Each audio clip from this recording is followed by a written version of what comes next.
Destruyan ese templo y en 3 días lo reconstruiré. Kiola la que shkatanechishmaya, kinsixtech kimaguola yetel impuxical.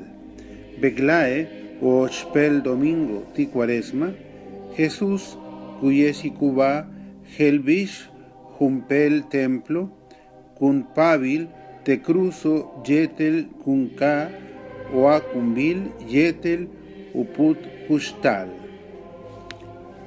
Muy queridos hermanos y hermanas, les saludo con el afecto de siempre en este tercer domingo de Cuaresma, deseándoles todo bien en el Señor. La primera lectura de hoy nos presenta los 10 mandamientos de la ley de Dios.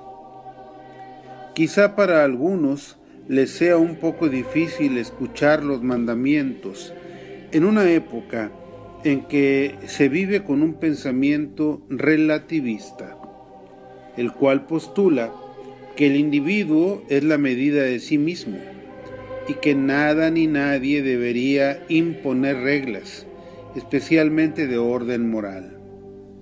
Particularmente cuesta aceptar a la Iglesia y a todas las iglesias y religiones en la medida que nos recuerdan estos mandamientos o nos den cualquier orientación en el comportamiento que se requiere en el mundo de hoy.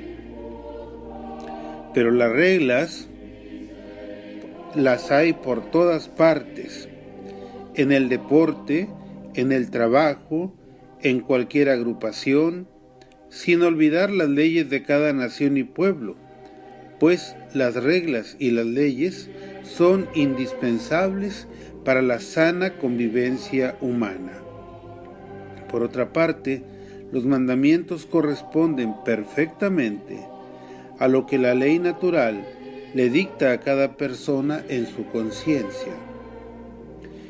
Es probable que muchos hayan olvidado los 10 mandamientos o que jamás los hayan memorizado, pero con mucho provecho podemos reflexionar sobre cada uno de ellos y esforzarnos por fijarlos en nuestra memoria y en nuestro corazón, encontrando la felicidad plena al ponerlos en práctica. Con mucho provecho también podríamos leer lo que dice de cada mandamiento el Catecismo de la Iglesia Católica, que nos ayudará a profundizar y encontrar el verdadero sentido de cada mandamiento. Quien no tenga el Catecismo en su casa, le recomiendo que lo adquiera o que lo busque en internet para leerlo ahí. Muy oportuno en esta Cuaresma será esta lectura y reflexión, aunque fuera en lugar de otros sacrificios, dedicando una media hora diaria durante esta semana. Los primeros 3 mandamientos se refieren al amor de Dios y nos llaman a no divinizar a nada ni a nadie, a referirnos con respeto a Dios y todo lo sagrado que le rodea, y a santificar las fiestas, dedicándole al Señor algunos días del año, comenzando por los domingos, palabra que significa Día del Señor. Los otros 7 mandamientos se refieren al amor al prójimo. El 4º mandamiento nos manda honrar a nuestros padres. En este tiempo en que las costumbres y los sistemas educativos están de cabeza, en muchas familias parece que los papás se dedican a honrar a sus hijos, dándoles todo lo que les piden y hasta lo que no les piden.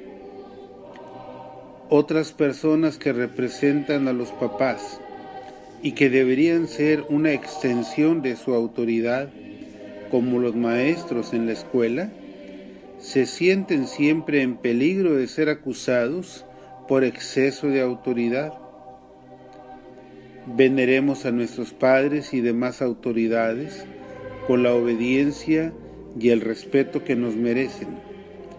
Ayudemos a los niños y a los jóvenes a entender, practicar y gozar este mandamiento como lo hicimos la mayoría de los miembros de la tercera edad en nuestro tiempo. Sobre los otros mandamientos les recomiendo sobre todo leer y reflexionar lo que nos dice el Catecismo de la Iglesia sobre el sexto y el séptimo mandamiento. Les aseguro que se van a encontrar con un tesoro. La segunda lectura de hoy, tomada de la primera carta de San Pablo a los Corintios, nos presenta dos actitudes extremas ante la fe y ante la persona de Jesús que tenían los judíos o los griegos, pero que todavía hoy las tienen la mayor parte de las personas.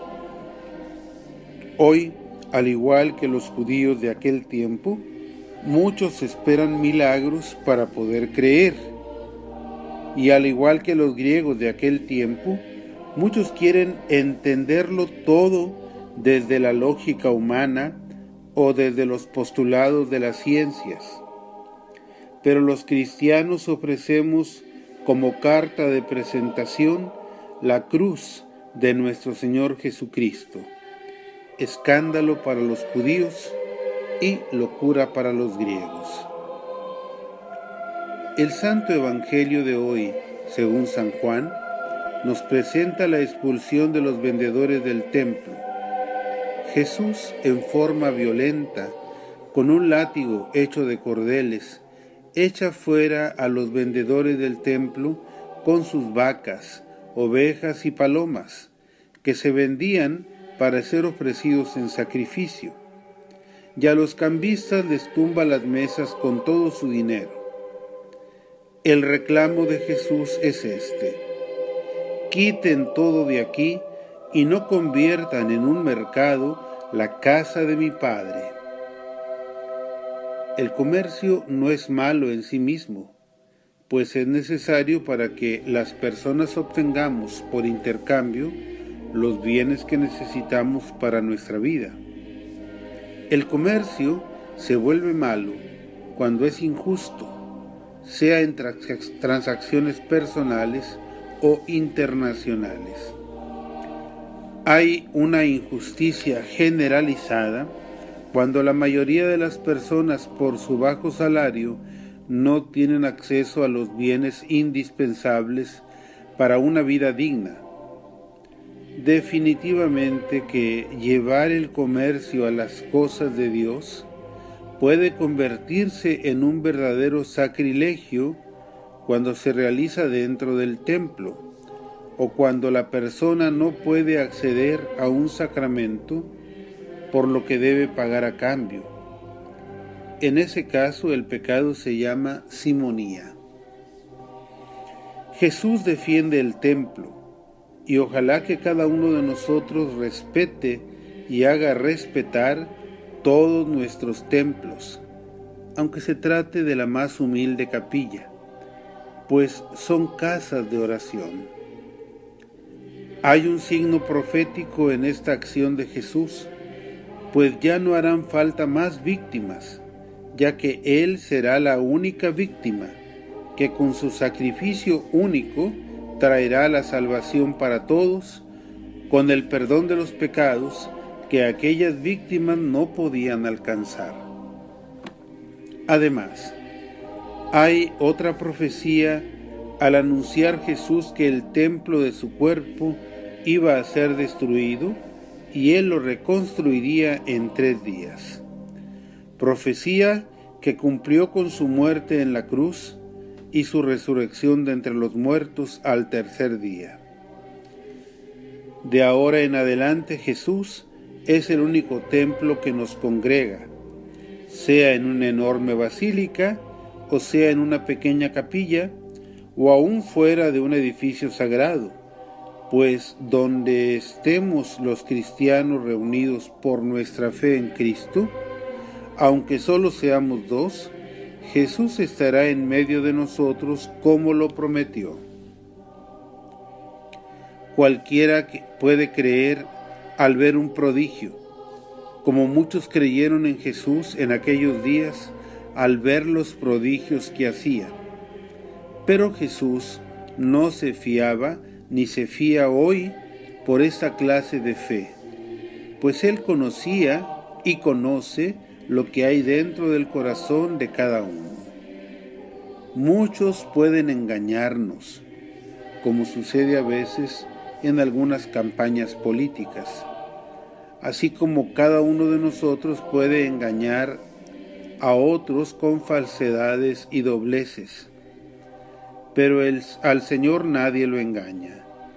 Así que seamos sinceros con Él, pero también seamos sinceros y auténticos con todos. Este día celebra su cumpleaños mi obispo auxiliar, Monseñor Pedro Sergio de Jesús Mena Díaz. Felicitémoslo y oremos por él, especialmente el día de hoy. Que tengan todos una feliz semana. Sea alabado Jesucristo.